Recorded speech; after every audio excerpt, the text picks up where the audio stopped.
Hey everybody, it's story time, and tonight's story is The Artist and Me.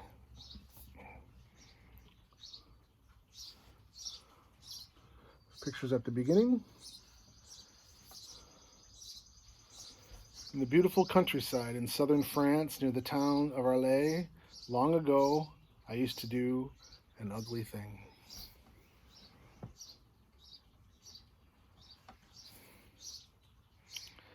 I tormented someone. I was mean to him, but he wasn't just anyone.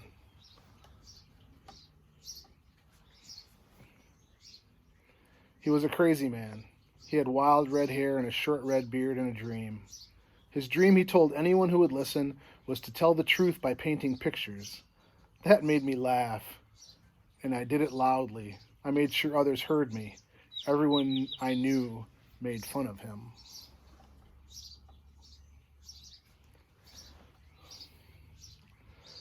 There were many reasons to laugh. He painted awful pictures. They had bright hues that didn't match. Colors weren't supposed to go like that. They pictured people who didn't look that way they ought to look, and funny flowers, and shining streets, and strange starry skies. It wasn't right.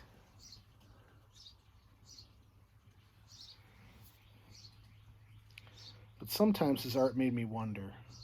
And if I saw him sitting alone at a cafe, staring off into the distance, I would walk nearby, because he sometimes propped his paintings against his table. I would make sure that no one was watching, and then steal long looks at what he had done.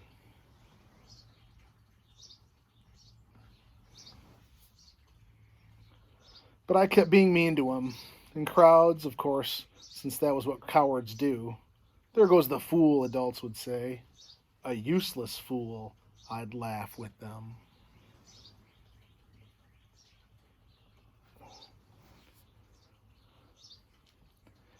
There was proof that we were right. No one ever bought his art. He was very poor. That was not to be admired. We called him horrible names, we threw things at him. It made us almost giddy. At times he scowled at us. Other times he didn't care.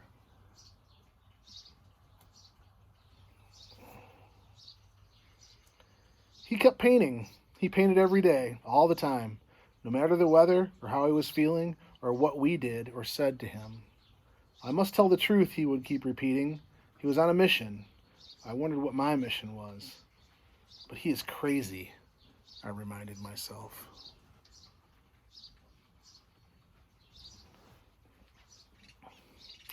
Then, one day I saw him near a roadway, far out in the countryside.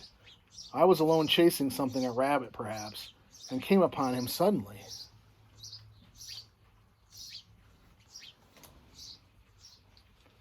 He was sitting before his easel with his back to me, staring out over a wheat field, and crows were approaching it. It seemed he hadn't seen or heard me, though I was very close to him. I should have heard him breathing, but he made no sound at all. I knew that if I moved, made so much as a tiny noise, he would turn and see me who had been so mean to him.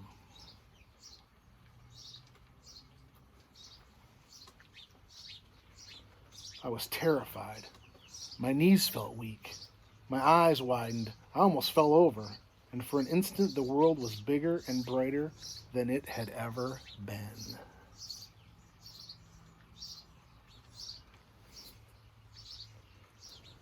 I stared out at the landscape before him. The sky was blue but boiling with violet. The wheat field was brown but shimmered like gold. Everything swayed and didn't seem exactly as it should. Or maybe it did.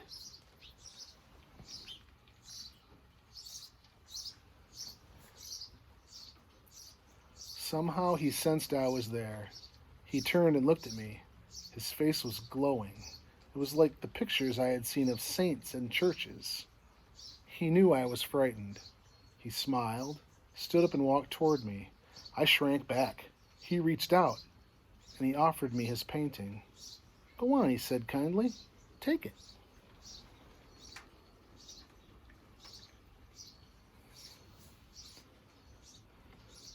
I refused, of course.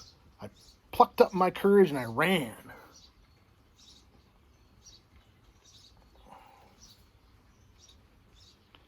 Many years later, when I was growing old, I saw that painting one more time, hanging in a famous museum in Paris.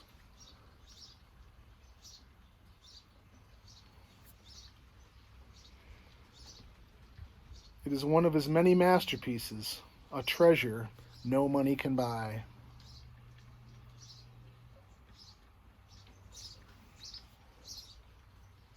I don't laugh at him anymore.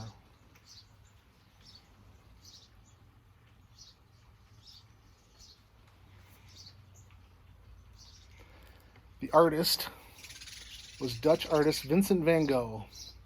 He was nearing his 35th birthday when he came back to Arles in southern France in 1888. But he had already seemed like an old man, a difficult and emotional person.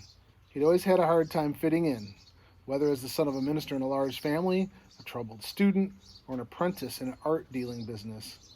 Eventually, he decided to become an artist, a deep commitment that was more like a religious calling than a job to him.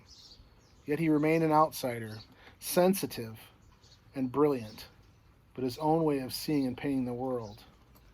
Riveted on his mission, dressed in dirty clothes, he walked the streets and countryside of Europe, carrying his heavy painter's easel, working long hours, staring at subjects and attacking canvases with gobs of paint and rainbows of color. He was often publicly bullied and called a fool. Children were among his enemies, laughing at his bizarre art and throwing things at him. The ridicule increased after his mind became unhinged and he entered an insane asylum. In the summer of 1890, Vincent died of mysterious circumstances in a village near Paris. He'd sold just one picture during his lifetime, and his work received little notice.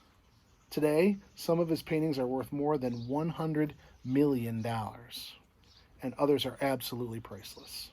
To many, he is now the greatest artist who ever lived. I hope you enjoyed the story. I hope you understand the moral.